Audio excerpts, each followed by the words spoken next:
Matius 24, 15-24. Aku hanya diutus kepada domba yang sesat dari umat Israel. Bukan untuk dunia aku diutus. Jadi orang ditebus Yesus itu hanya dari Bani Israel. Kalau Bapak dari Jawa, maaf, tidak termasuk ditebus Yesus. Bapak orang Tapanuli tidak masuk ditebus Yesus.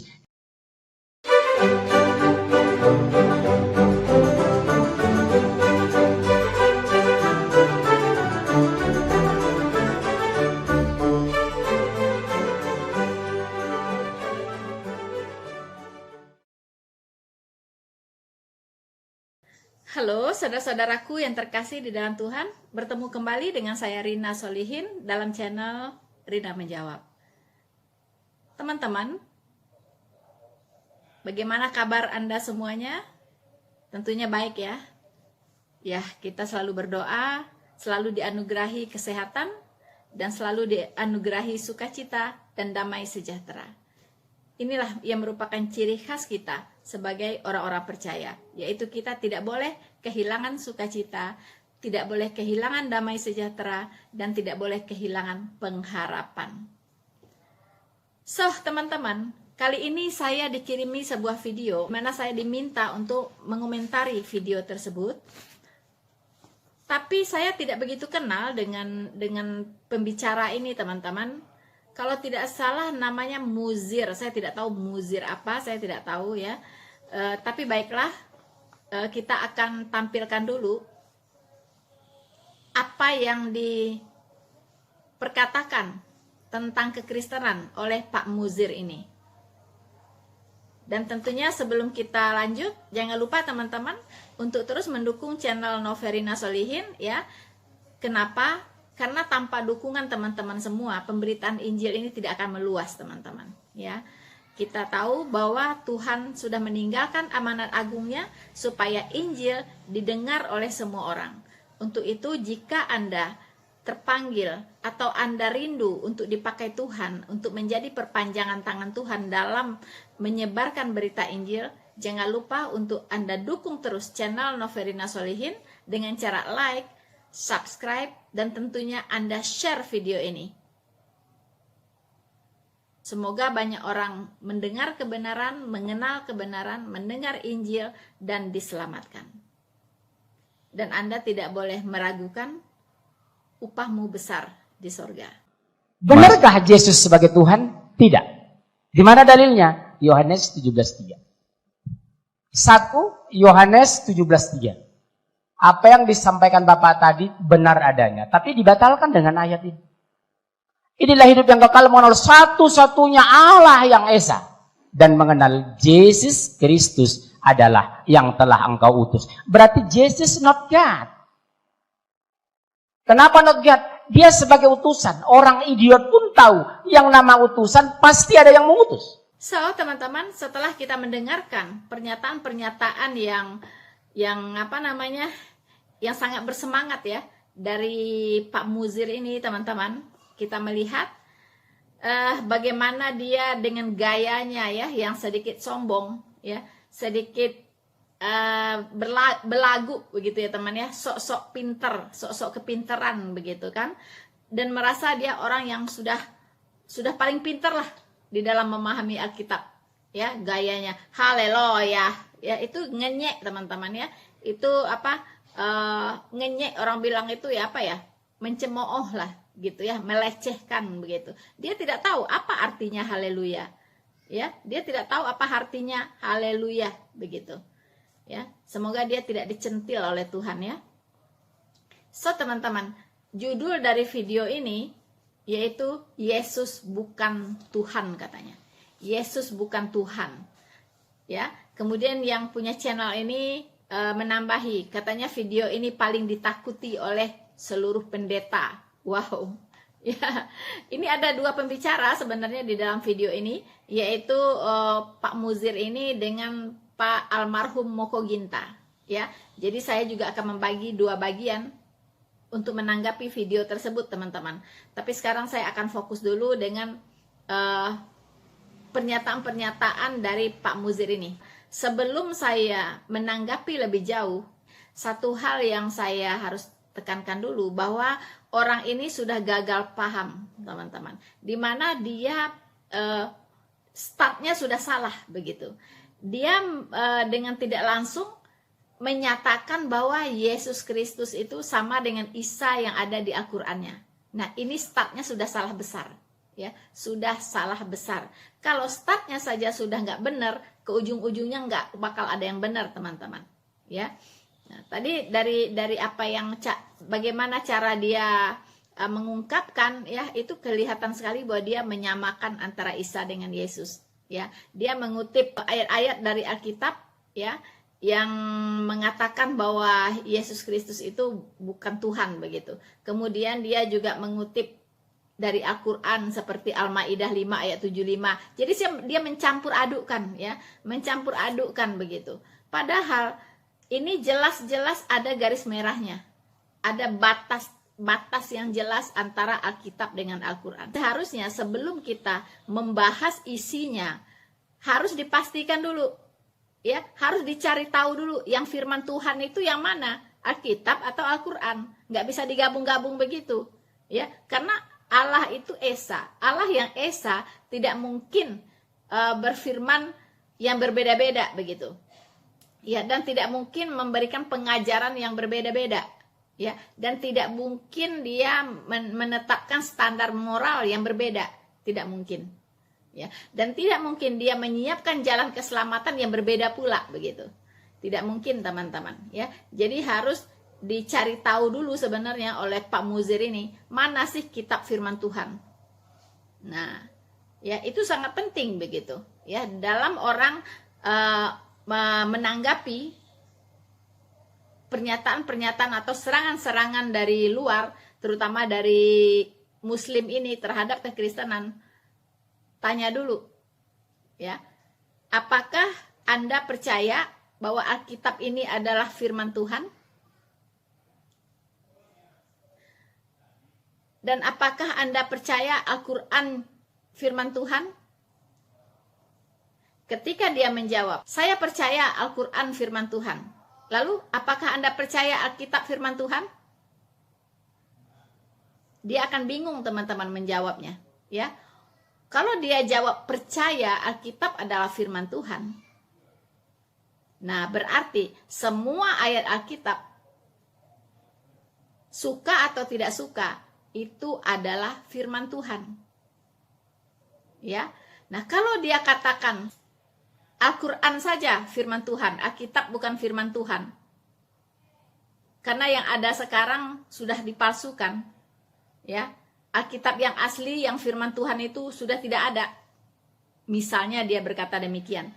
Tetapi kalau Anda katakan Alkitab sudah dipalsukan dan bukan firman Tuhan, mengapa Anda mengutip-ngutip ayat di sini untuk mendukung pendapat Anda?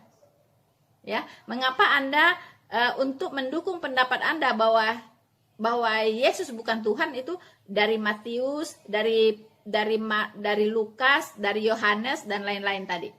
Mengapa?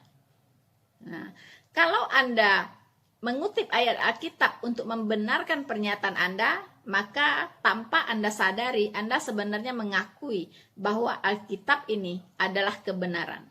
Alkitab ini adalah firman dari Allah yang Maha Benar. Ya. Nah, tapi ternyata Muslim ini bingung dan membingungkan begitu ya, bingung dan membingungkan. Mengapa? Di satu sisi, mereka sangat getol sekali menyerang Alkitab bahwa Alkitab tidak asli. Alkitab adalah tulisan manusia dan sebagainya. Tapi di sisi lain, tapi juga mengutip ayat-ayat Alkitab. Ya, untuk mendukung pendapat mereka. Fatalnya lagi, Pak Muzir ini mengutip ayat Alkitab, kemudian dia juga mengutip Al-Qur'an. Ya, jadi satu pernyataan dia didukung oleh Alkitab dan didukung juga oleh Al-Qur'an, bahwa Yesus itu bukan Tuhan, begitu. Ya, ini sangat-sangat fatal ya, karena Tuhan yang sama tidak mungkin membuat Alkitab dan juga membuat Al-Qur'an, tidak mungkin, karena antara Alkitab dengan Al-Qur'an itu jauh sekali perbedaannya, begitu ya, jauh sekali, baik dari sisi pengajarannya, baik dari sisi jalan keselamatannya, baik dari sisi surga dan nerakanya, ya, baik dari sisi standar moralnya jauh sekali begitu, ya. Kemudian eksistensi Tuhannya juga berbeda. Jadi ini tidak mungkin dari satu Tuhan yang sama begitu, ya. Jadi ini sangat-sangat ceroboh sekali ya. Tapi baiklah, saya akan menanggapi apa yang dikatakan oleh Muzir tadi ya, Pak Muzir tadi, teman-teman. Dia mengatakan bahwa Yesus itu bukan Tuhan, tapi hanya utusan. Ayat unggulan yang biasa dipakai oleh Muslim untuk menyangkali ketuhanan Yesus, yaitu Yohanes 17 ayat 3. Ya, itu hampir semua mereka itu ya memakai Yohanes 17 ayat 3 untuk mematahkan ketuhanan Yesus. Saudara-saudaraku yang terkasih di dalam Tuhan, banyak sekali Muslim mengutip ya Yohanes 17 ayat 3 yang dipakai untuk menyangkali ketuhanan Yesus. Tapi mereka hanya membaca ayat 3 saja. Inilah hidup yang kekal itu, yaitu bahwa mereka mengenal Engkau, satu-satunya Allah yang benar, dan mengenal Yesus Kristus yang telah Engkau utus. Ya, Allah yang benar. Nah, untuk memahami Yohanes 17 ini adalah perkataan Tuhan Yesus sendiri, ya. Ini harus disinkronkan dalam konteks Alkitab secara keseluruhan. Tidak hanya bisa ambil satu ayat 3 ini saja, kemudian disimpulkan, tuh kan Yesus itu utusan kan? Kalau utusan berarti bukan Tuhan, ya, bukan Tuhan, tapi itulah utusan, begitu. Nah, coba kita baca dari ayat 2-nya, ya. Dari ayat 2-nya, kemudian kita baca 2 ayat setelahnya, ya, setelahnya. Nah, nanti akan tahu itu bermuaranya kemana ini pemahaman kata utusan ini, begitu, ya. Nah, saya akan bacakan ayat 2-nya. Sama seperti Engkau telah memberikan kepadanya kuasa atas yang hidup, atas segala yang hidup. Nah, Engkau ini Bapa di sini, dan nya ini adalah Yesus Kristus, ya. Sama seperti Engkau telah memberikan kepadanya kuasa atas segala yang hidup, ya. Tidak ada utusan maupun nabi maupun rasul yang diberikan kuasa atas segala yang hidup. Tidak ada, belum pernah.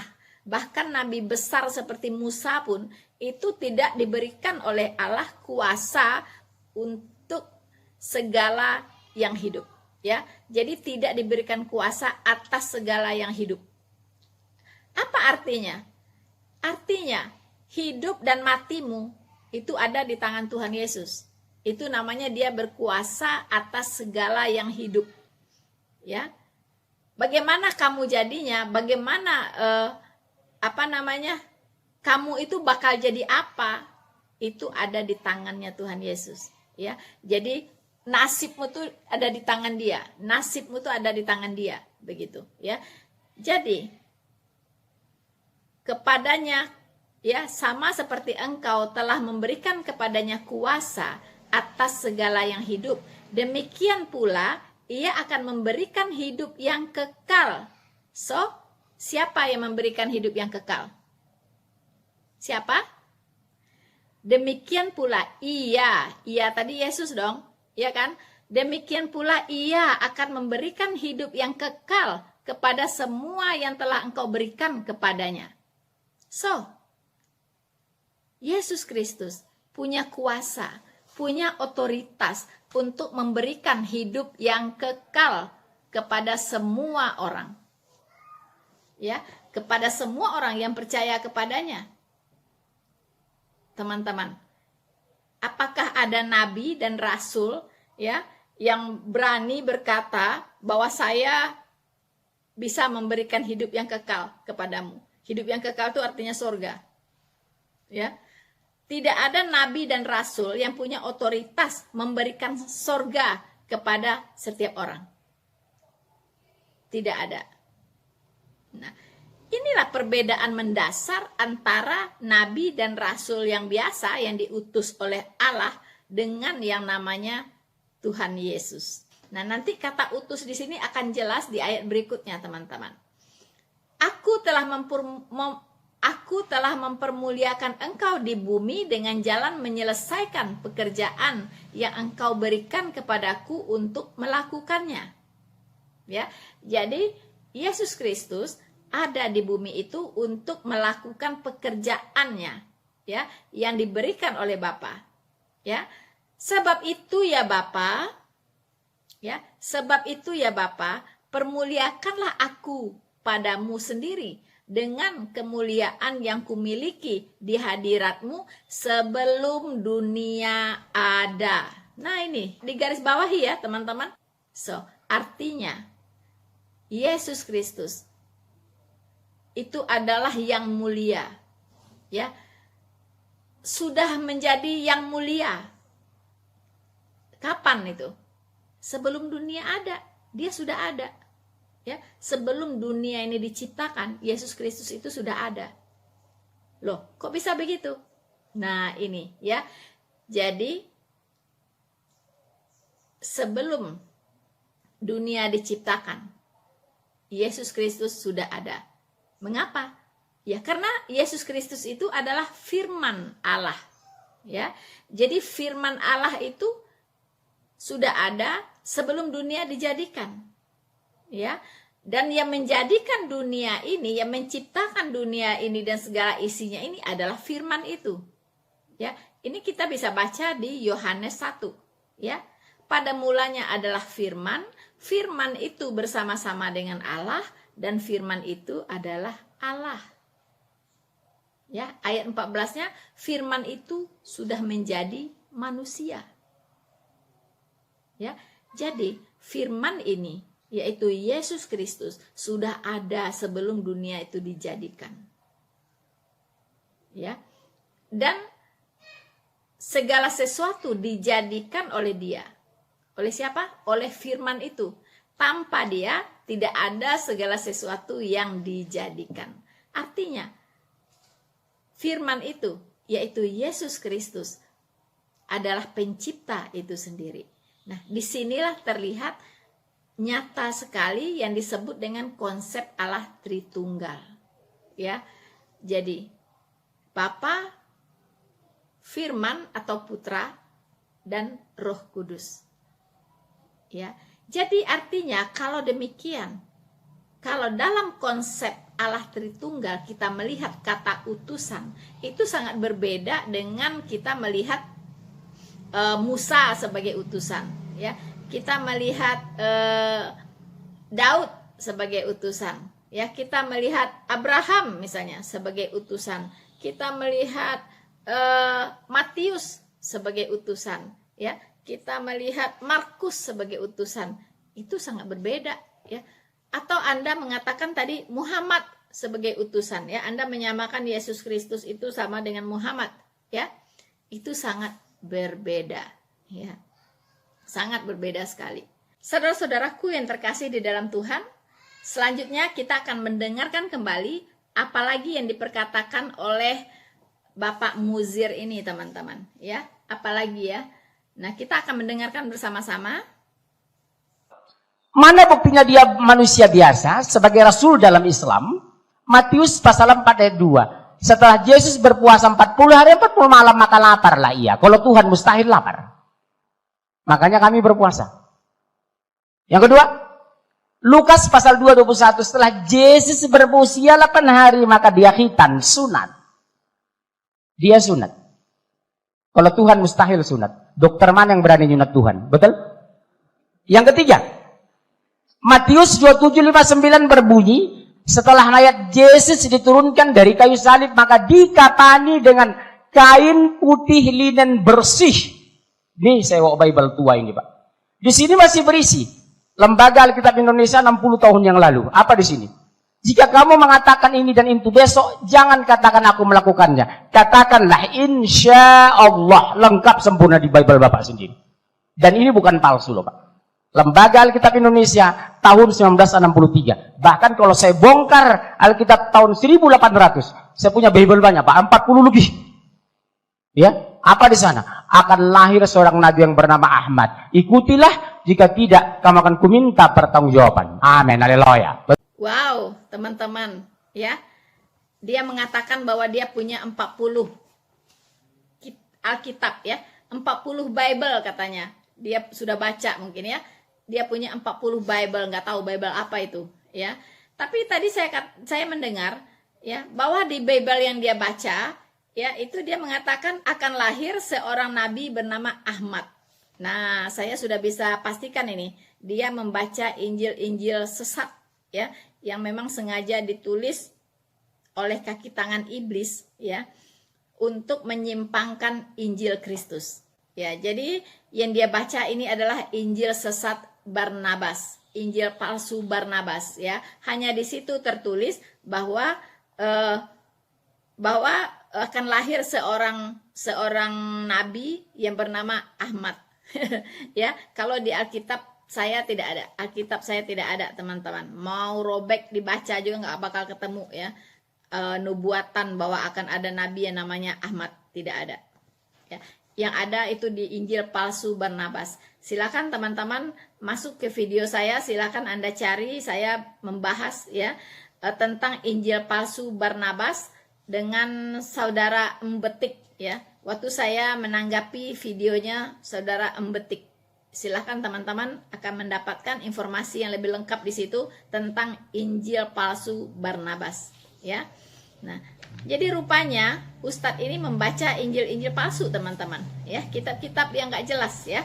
Nah, di situ, ya, jadi dia dengan begitu pedenya mengatakan, ya, bahwa Yesus itu bukan Tuhan, katanya. Itu dia kutip deh dari ayat yang tadi dia katakan, ya.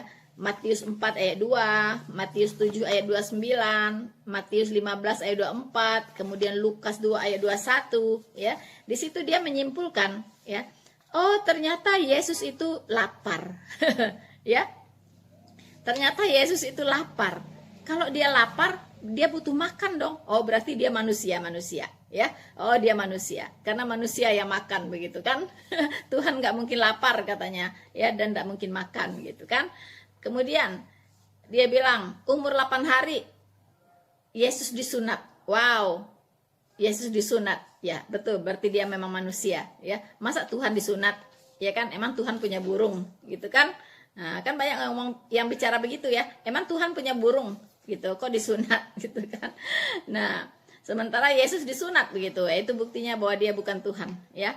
Kemudian dikatakan lagi, ya, bahwa Yesus waktu meninggal, waktu mati dikafani, ya, dikafani. Oh, ternyata teman-teman mengakui juga, ya, bahwa Yesus mati, ya.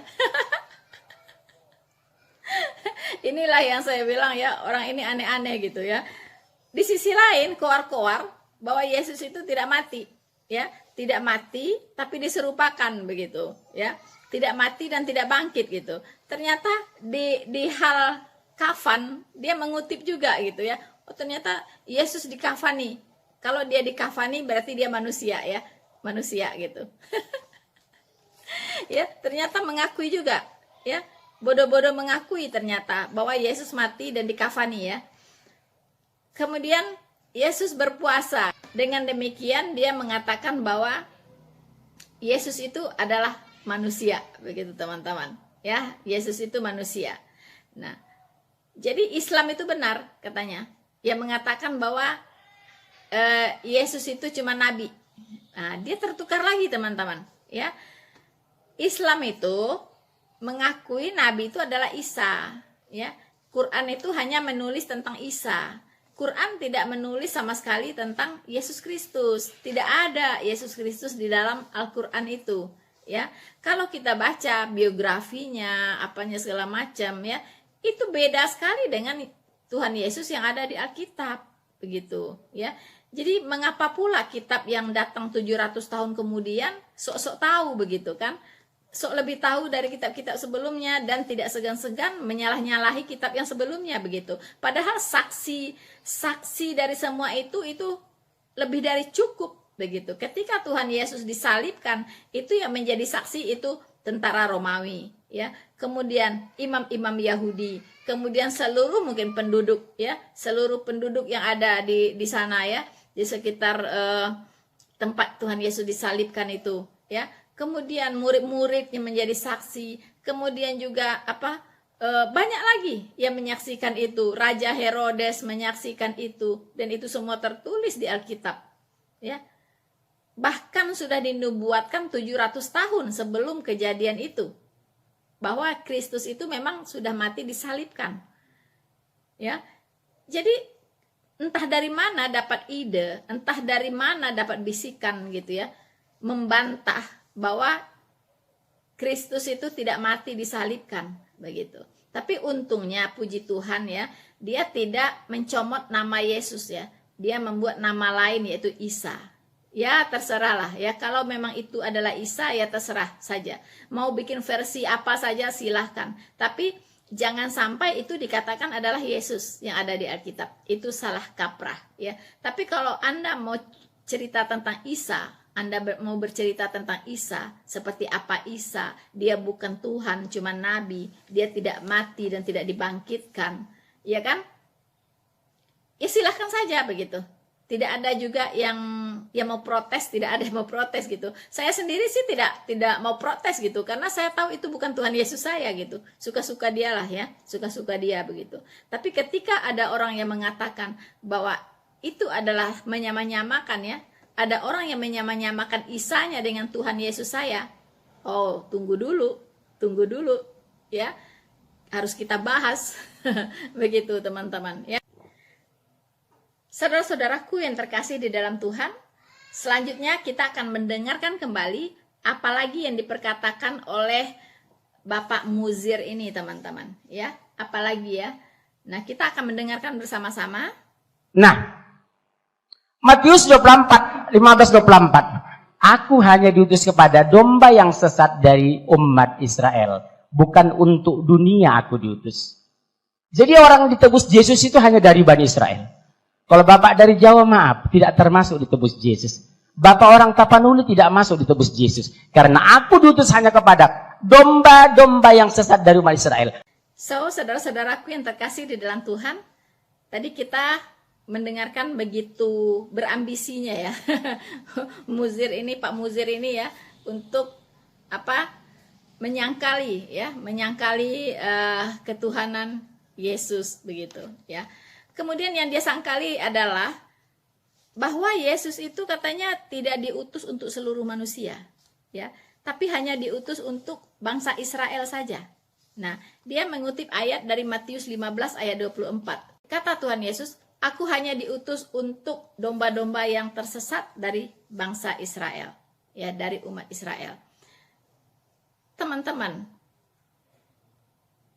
Pak Muzir ini tidak mengerti, ya, bahwa Allah sudah merancang sebuah misi penyelamatan dari awal, ya, bahwa dia ingin menyelamatkan seluruh umat manusia, bukan hanya orang Israel saja, ya. Lalu mengapa ayat ini ada?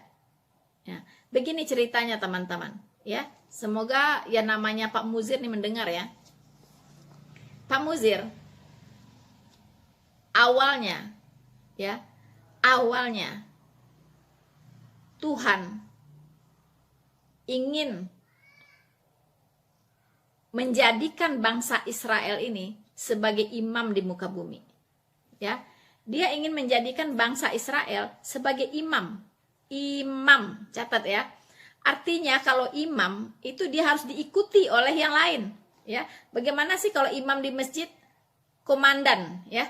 Kalau imam bilang ruku, ya. Kalau imam lagi baca apa, yang ikut ngaminkan, gitu, ya. Imamnya sujud, ikut sujud, ya. Artinya mengikuti imam. Nah, semua umat manusia yang ada di dunia ini tanpa kecuali, semua bangsa dari segala bahasa itu harus, ya, melihat kepada bangsa Israel kalau ingin diselamatkan. Ya, artinya bangsa Israel ini disiapkan oleh Allah dengan sedemikian rupa, ya, untuk membawa berkat keselamatan bagi seluruh umat manusia. Ya. Jadi kalau orang ingin mengenal Allah yang benar, kenalilah Allahnya bangsa Israel. Ya, kalau orang ingin menyembah Allah yang benar, sembahlah Allahnya bangsa Israel.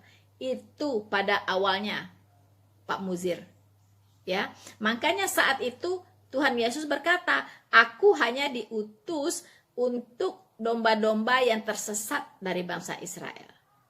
Ya, jadi kalau ada bangsa Israel ini yang melenceng, ya, tidak menyembah Allah yang benar, nah ini, ya, datang.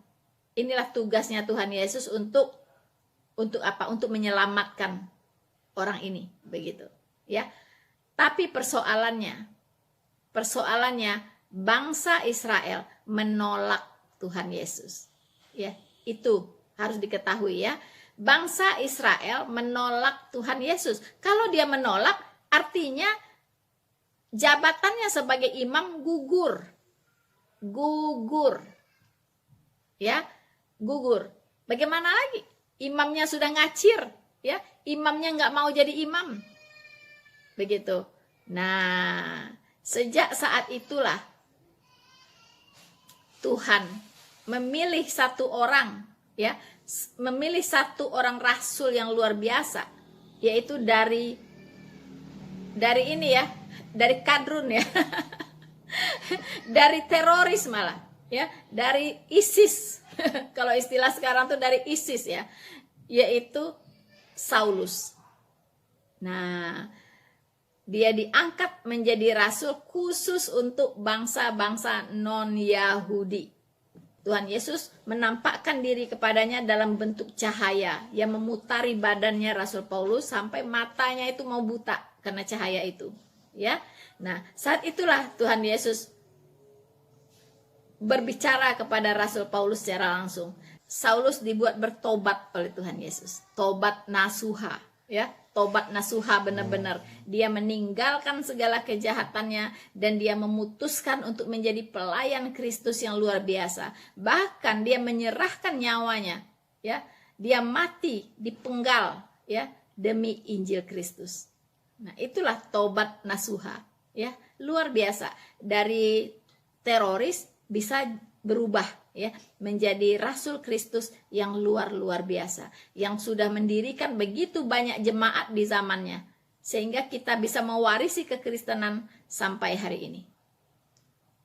Ya, itulah Rasul besar Paulus. Tapi iblis sangat jengkel dengan Rasul Paulus sebenarnya. Makanya sampai detik ini pun dia tidak berhenti membuli Paulus dan sebagainya, supaya orang-orang non-Yahudi tidak percaya kepada Injil.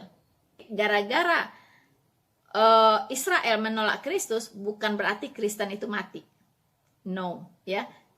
Karena Tuhan, rencana Tuhan tidak pernah gagal.